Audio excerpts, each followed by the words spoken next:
Hey everybody, welcome back to the Comic Wall. It's me, the Outcast Angel, and today let's talk about issue 1 of Nick Spencer's newest series, The Amazing Spider-Man. Now, this is a new kind of reboot, well, not so much a reboot, but like a revamp of the Amazing Spider-Man storyline, because it doesn't exactly, start everything all over, but it's within the already pre-created world. I guess I couldn't think of the word for it, but one of the reasons why I really wanted to get into this series is because I love Spider-Man. Spider-Man's one of my favorite superheroes, has been since I was little, but also because of the fact that Ryan Ottley, the previous artist for Invincible, is now the artist for this series, and I'm absolutely thrilled by this because I love and adore his artwork. Throughout the Invincible series, it's been one of my highlights, and I Invincible is one of my top dog favorite comic series, and so. The fact that he's going into one of my other favorite superhero comic series, it um, it feels like Invincible never ended in a sense because we're still seeing him, his art style, and still seeing all these super powered um, assholes, I guess, But like, I'm just so excited for it. Anyway, jumping in, we start off with Peter and MJ having a pretty romantic moment, and throughout the monologue, um, it's Peter saying, "There's a reason we tell ourselves stories. The details we focus on, the ones we leave out, the order we put things in, it all matters. It all matters. Sometimes a lot. This is my story." And then we see that he and MJ are actually on top of, I'm assuming, the Empire State Building. And it's just a romantic moment. I mean, I wish I had a superhero boyfriend. Still love you, John. Anyway, turns out it was all a dream. He wakes up at like 5:30 a.m. and we see him and his two other roommates, one of them being Randy Robertson, and the other guy, we don't exactly get his name, but we did see him in the Free Comic Book Day issue that kind of gave a bit of a backstory, not so much a backstory, but a structure to what was going to happen in this series. And this second guy is actually also a supervillain, specifically Boomerang, as they say. And we saw him in that same Free Comic Book Day promo. Randy and Peter obviously get along, but we obviously have the roommate from hell here. And Randy reminds him that that Peter has some kind of early morning press conference at ESU, and obviously Peter forgot about it. And I love Peter's expression here. I always loved Ryan's expressions and everything, but it's not all about Ryan. It's about Nick Spencer's story. So I'm not gonna gush too much about it. Now here we see, well, too late. Now here we see all of the Avengers in just an amazing battle sequence spread, and I am in love with this. Like, we see Iron Man, Captain America, Doctor Strange, Thing. We see She-Hulk over here. We see Daredevil, Black Panther, Gambit, Thor, of course. Old Man Logan. There's a couple in there I can't exactly name. I think I said Daredevil. And they're in some kind of fight against an alien invasion, but they're obviously having a hard time with this because they're pretty much held on the ropes. And like here we see more. We see Black Widow, Vision. We see Captain Marvel, my absolute sweetheart. She's like my top favorite superhero. I can't wait for the movie. And then we see the Guardians of the Galaxy, or at least three of them. We see Star-Lord, we see Rocket and Groot, and then we see Spider-Man swooping in to assist, but no one seems very happy to see him. And so all these three are just like, ugh, you. But it's pretty weird because we get this flashback to a few weeks before where Spider-Man's I guess coming into a report of a robbery, but turns out it was a setup in order for Kingpin to get him in front of him to congratulate him for saving the city in the Free Comic Book Day issue. And so, Kingpin, being the mayor of the city, he wants to present him with like the key to the city. It's the least I can do to show my appreciation for all your heroic efforts to protect my constituents. And so, Spider-Man obviously doesn't buy into this. He's like, you can't buy me, mister. And so he just kind of flies off. And Kingpin's annoyed by this. But he notices something about Spider-Man that he thinks can help him in bringing him to his knees. In other words, he says, some men thrive on independence. Others crave the approval of others so badly they make inane jokes constantly, even trying to earn the laughter from their sworn enemies, which we can see that's from Peter's point of view. And so Kingpin continues saying, I could attack and hunt and hound the wall crawler, but to truly hurt him, it is much better to isolate him, create a schism between him and those whose admiration he craves. And once I have him alone and cornered, only then can I. And his assistant finishes for him saying, squash him like the bug he is, sir.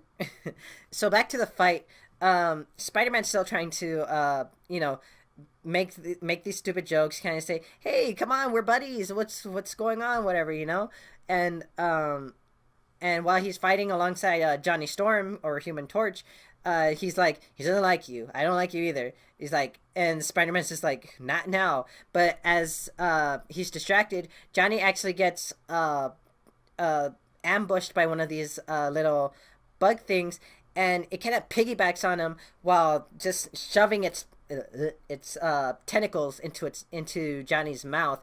And I'm not sure what this does, whether it incapacitates them or if it, I guess, takes control of them. It doesn't exactly make sense. Now we jump back to that early morning press conference Randy was talking about, and here we're seeing a little more of Peter's backstory. Turns out a proud charter member of the lamestream media, covering big time stories for the Daily Bugle. So obviously he's moved up from here he says moved up from selling freelance photos of himself as Spider-Man to J. Jonah Jameson, and now his job comes with a regular but if not entirely spectacular salary, benefits, and even the sexy massage chair. But also, he has the respect of his peers. Now, this is where Kingpin's so-called plan kind of comes into play, because this starts to make more sense when you think about it. Now, the press conference they're at is for the Empire State University, and the woman giving the presentation is Cindy Lawton. Apparently, she and Peter graduated together, and he even asked her out once, he says. But turns out, in order to crack down on plagiarism within the university, she even points out, some students who one found an alternate reality version of herself that happened to be a genius. Another one who sold his soul to the Dark Lord Mephisto in exchange for a passing LSAT score, but apparently he's dead, so it didn't really matter. And so they came up with this program called Watcher, a bleeding-edge anti-plagiarism tech that incorporates Cerebro tech. And with this innovation, we believe universities like ours will finally have the tools they need to ensure comprehensive and rigorous standards in academic review. And as an example, she decides to bring up Peter, since he's an alumni of ESU. And so when she brings him up, she says, I have a paper Peter wrote when he was a graduate student here, and Watcher will review it and determine its sourcing. And so as Peter realizes this, he's like, wait, no. And the program lists his paper as fraudulent, saying fraudulent analysis 100% confirmed. Real author, Dr. Otto Octavius. And turns out Octavius had taken over Peter's body for a while and became the superior Spider-Man. And while he was here it says, while he was ruining my life, he noticed I'd never finished my graduate studies and decided to do it himself, and or me self. It really depends on your perspective, but that means I can't explain. But all that means I can't explain, not without revealing the truth. And so he doesn't really get the chance to explain. But obviously, the damage is done. He's obviously lost the respect of his peers because nobody likes a cheater. And so this actually results in him losing his job. And so Robbie Robertson, the father of Randy Robertson and the owner of the boss at the Daily Bugle, um, he obviously trusts Peter. He knows Peter, but after this exposure, it's not good for the company. So obviously he has to let him go. And so this sucks for Peter because Robbie still respects Peter to an extent, and he's sure he has some kind of explanation, but he can't go on it. He can't trust his gut at this point. And now in this scene, we see Peter seeking out the comfort of MJ, and she's just laughing her ass off. She's like, "I'm sorry, it's just, dude, your life so much ridiculous. Hi, I'm Peter Parker. I didn't plagiarize my graduate thesis. It was my evil mad scientist arch nemesis in a clone body of me." She's just having a little too much fun with this. Anyway, we find out here that Peter and MJ aren't together anymore. Apparently, just the fact that he's been risking his life so much, and in the process inadvertently putting her in danger, it tore them apart.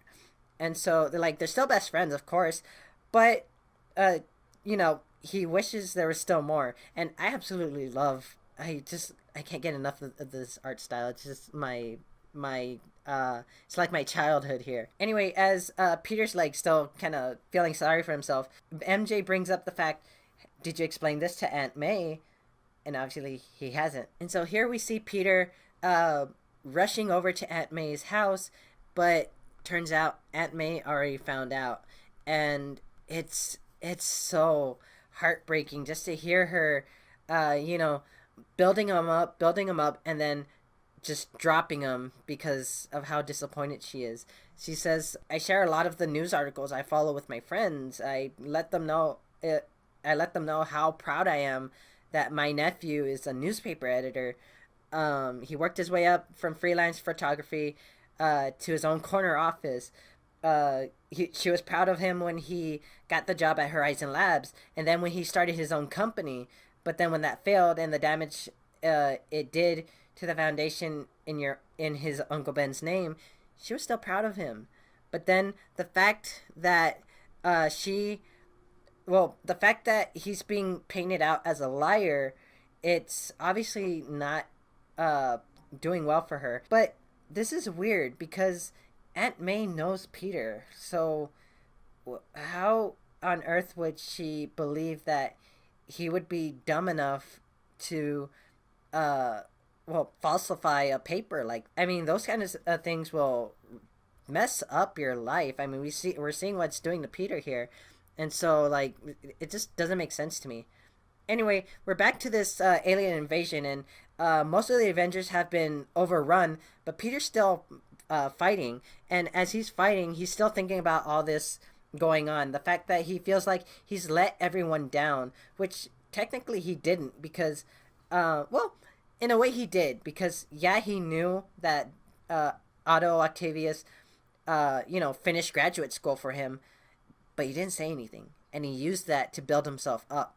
So yes, in a way he's at fault, but he didn't exactly have a choice. How could he have explained that in the first place? And so as he's thinking about this, he realizes that these portals where these aliens are coming from, they're not random, they're interconnected. And he's saying that if I can formulate which one is at the center of it, I might be able to shut it down. And so he's getting ready to kind of fling himself into the portal. And we see Black Cat over here saying, "Spider, what the hell are you doing?" And Spider-Man says, "Something that will stop these guys, or something that will give me cause to die. Horrible, painful death. I don't know. But if that's how it goes, Bye, Felicia. That was I.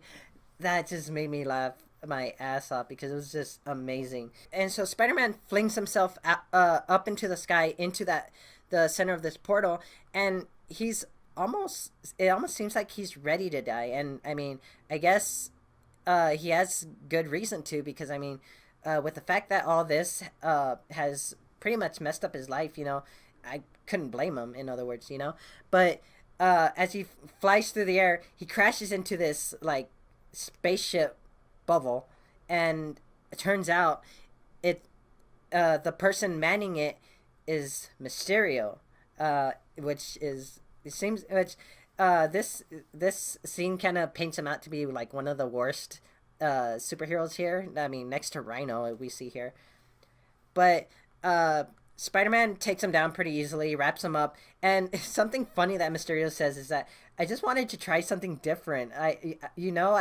felt like I was in a rut, trying the same things over and over, making the same mistakes over and over. So I thought, why not try to murder them all at once? Go for the brass ring, and so this actually ends up giving Spider-Man some kind of idea, because he gets in his head to go to MJ and apologize and to say, like, I've been like, I almost died tonight. Yeah, I get it. It happens a lot. This is different.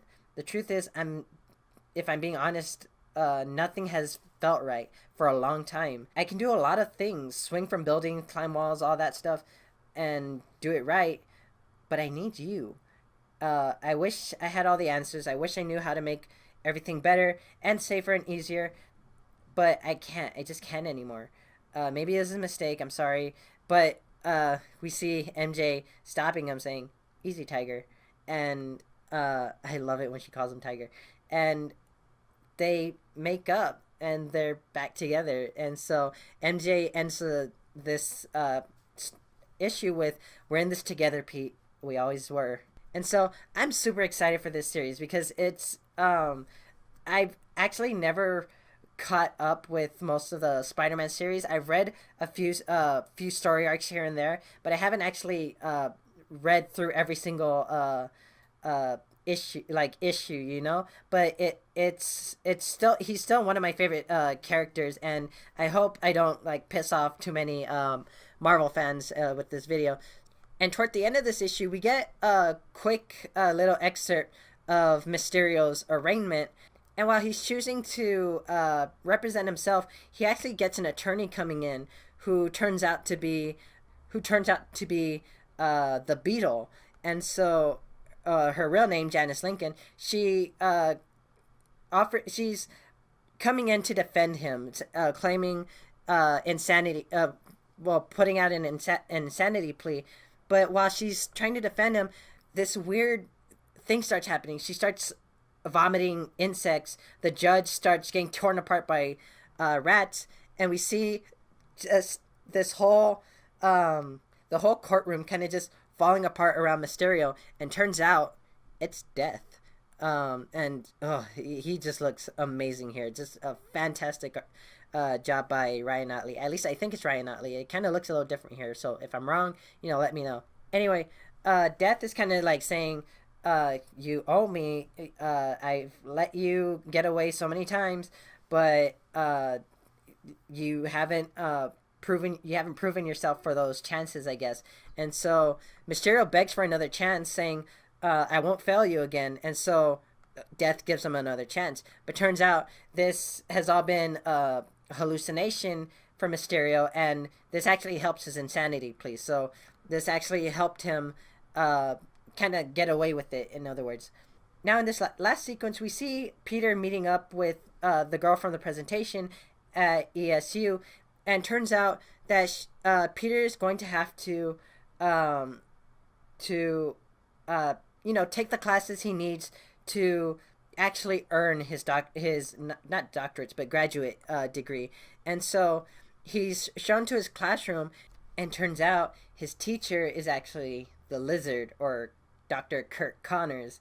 And this is intense. This is just weird. How is he teaching? Isn't he supposed to be a villain or something? But I mean, we're obviously going to see more in the next issue, which comes out either tomorrow or today, which whenever I post this video. Because I'm sorry I'm late with this video. I really wanted to do it. It's just I wanted to do this book justice because I'm excited and I don't want to seem like just another wannabe girl trying to make a comic her own. You know, it's just I love Spider-Man. He's one of my favorite characters, and just with Ryan Ottley being the artist, I wanted to give it a shot. So that's the end of this video. Thank you guys for watching. I hope you guys liked it, and if you did, drop a like, show the love, hit that subscribe button to get more of my videos, ring the bell to get notifications when I post new videos, so that way you guys stay updated and don't miss out. And I'll see you guys next time. Bye.